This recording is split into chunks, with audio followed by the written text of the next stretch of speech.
Hey everybody, it's Eddie J on Crypto. Hope you're having a great day. So there's a lot to unpack today. You have Alameda actually going to pay the $377 million loan that they took from Voyager back to Voyager, and they'll assume back the assets that they put up for the loan.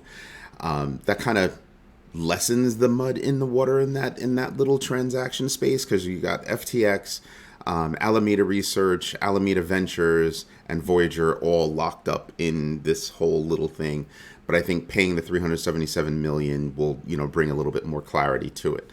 I heard somebody mention yesterday that, listen, if you think about it, Voyager wouldn't really want Alameda to pay back the 377 million. Why? Because they're probably still making payments and making payments to Voyager on the loan, and Voyager's making money on that loan. I mean, think about who that company is.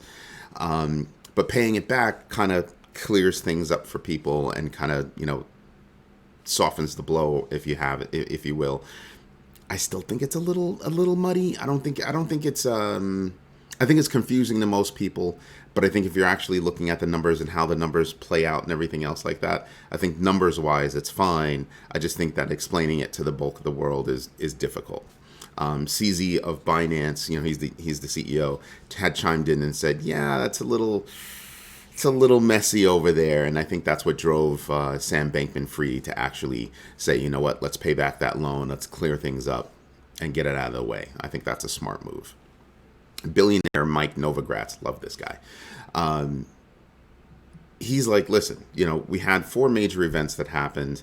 And we kind of agree on this. We've had four major events that happened, but the carnage is basically over. I mean, of course, we're going to continue to see a little bit of fallout, but the big carnage is basically over, and we'll just, bounce along in these choppy waters for a while. And if you think about those four macro events, you first had Terra, then you had 3 Hours Capital, then you had Voyager. Well, I think then you had Celsius and then Voyager, right?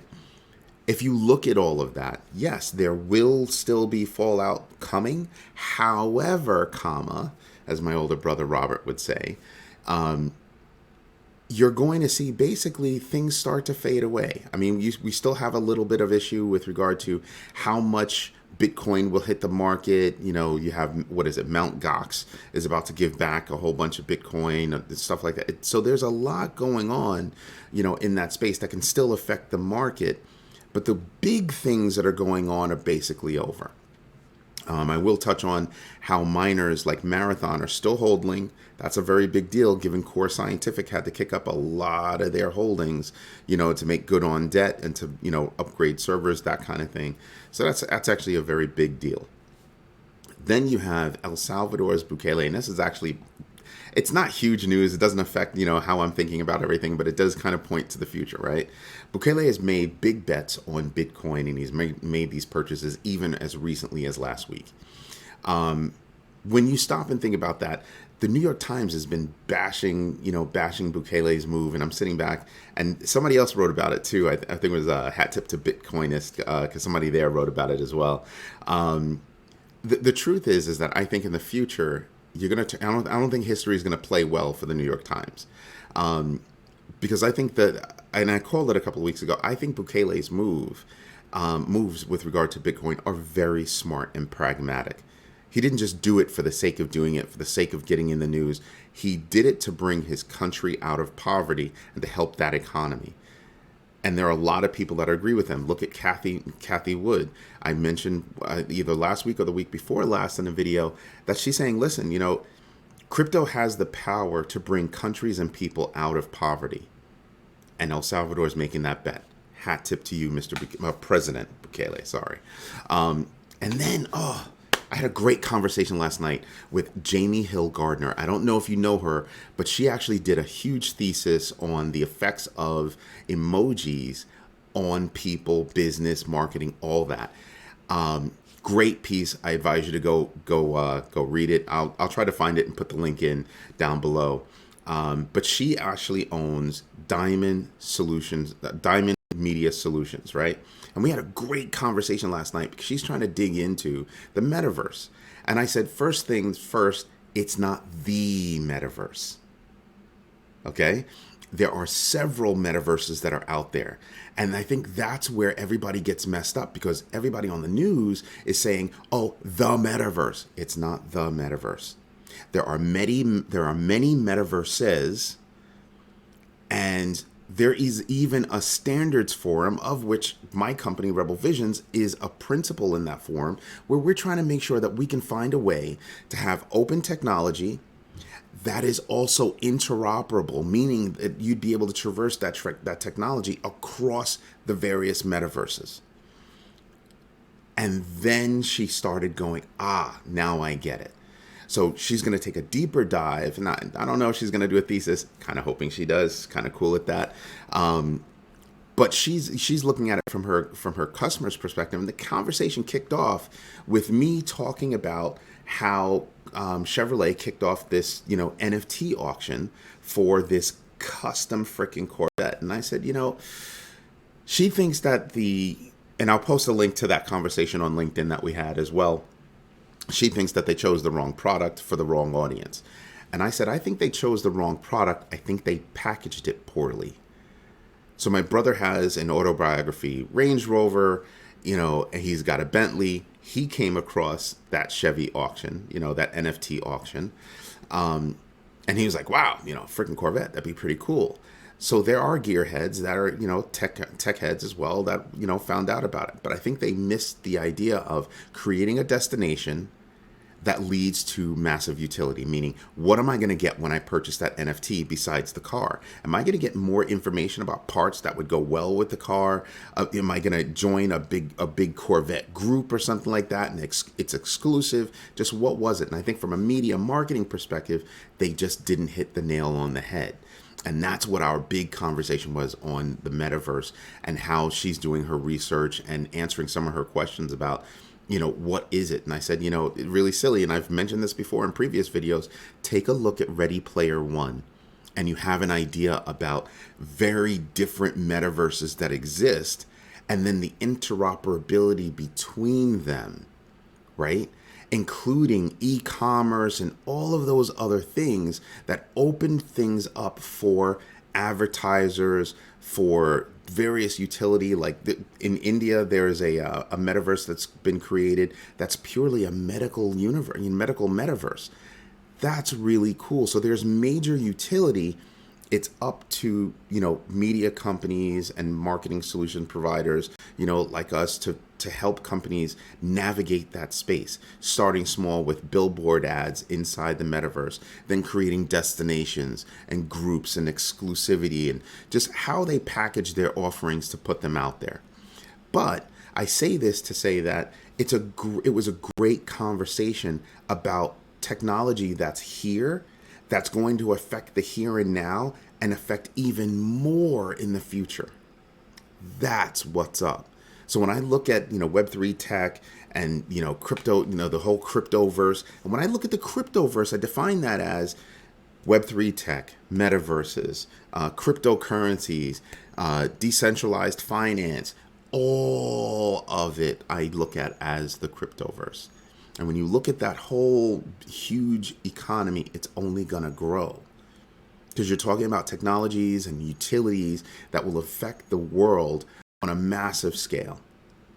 So is it there yet? No. Is there a clear definition of what the metaverse, of what a metaverse is and what it can be and what interoperability will be and the technology as it continues to grow and spread? No.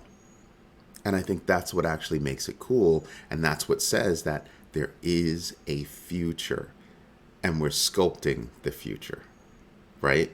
Just remember, we got the Apple Watch and other watches like it, like Fitbit and all that other stuff. Why?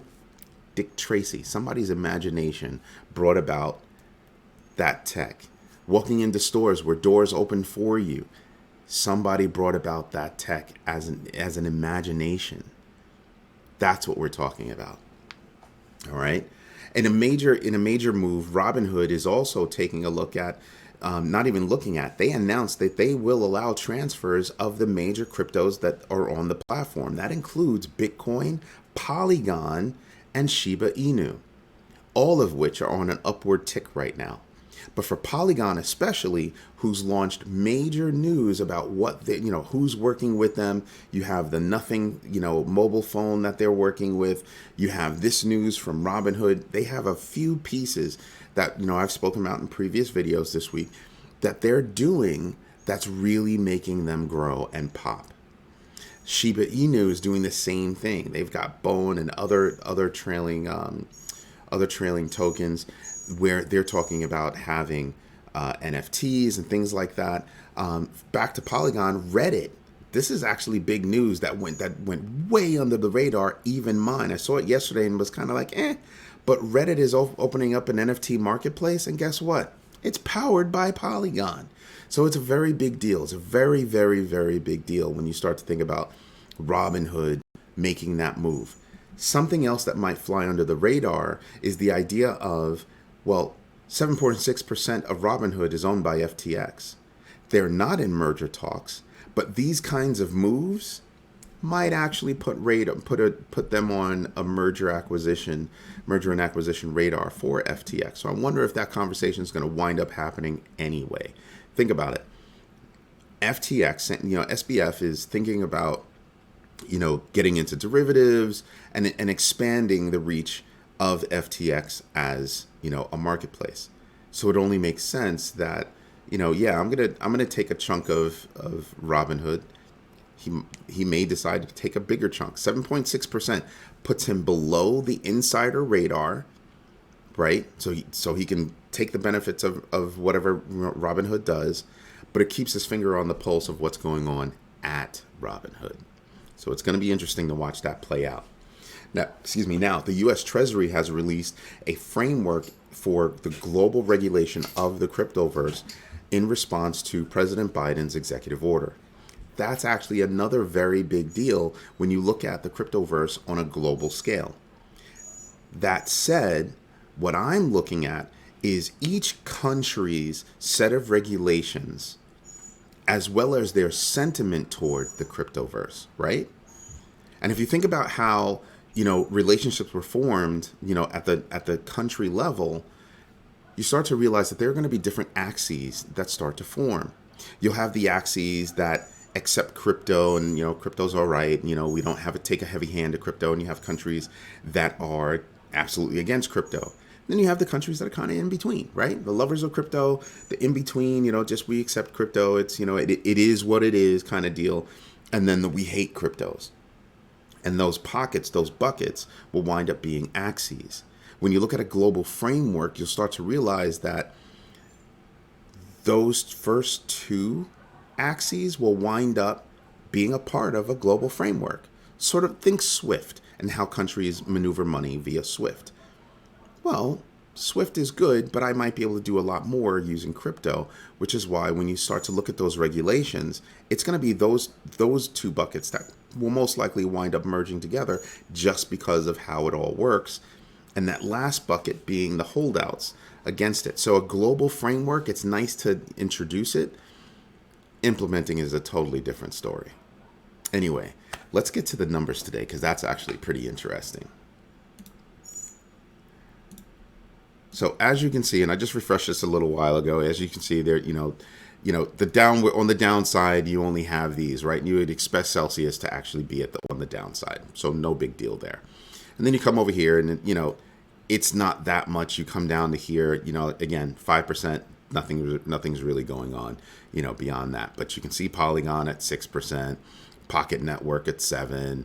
You can see Aave at 8%, 1 inch. I don't deal with them, but you can see 1 inch having an 11% pop at 6 cents.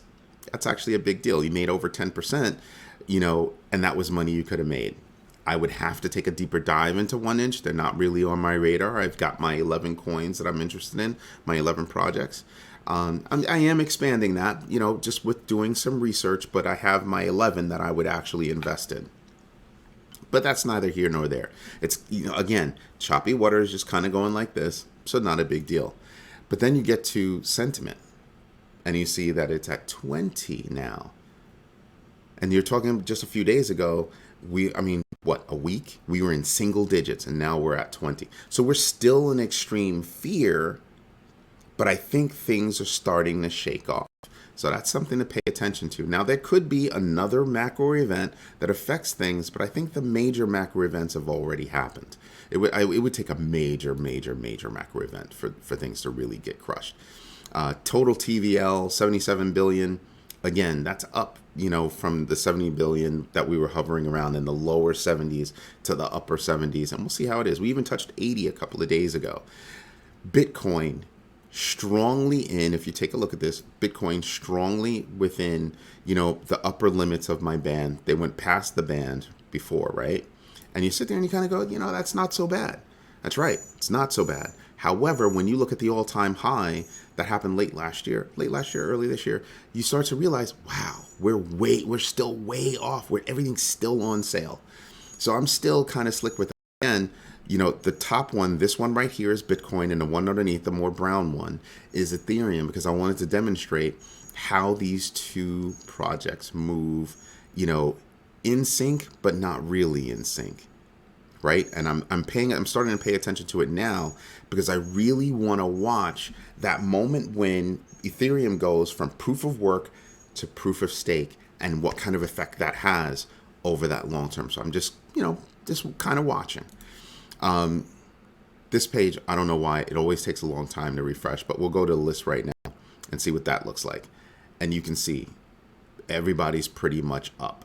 In the past 7 days, you can see Ethereum up almost 14% and Bitcoin up almost 10%. It's actually a big deal. Again, they kind of move in sync, but kind of not at the same time, right? So because you're talking about a different level of gain than the other. Bitcoin kind of takes the same hits, but everything is kind of softened in terms of percentage moves. It's a more smooth kind of movement rather than choppy. And you look at some of the other coins that are out there. Look at Polygon. In the past 7 days, up 21%. Again, what bank account is going to give you that kind of a gain? Just saying. In days. So if your investments in stocks and everything else, that might give you a great return over the course of a year. But we're talking about in 7 days, you could have made 21%. Wow. Just saying, just going to put that out there for you. Big picture, you can see who's doing well, who's kind of bouncing along.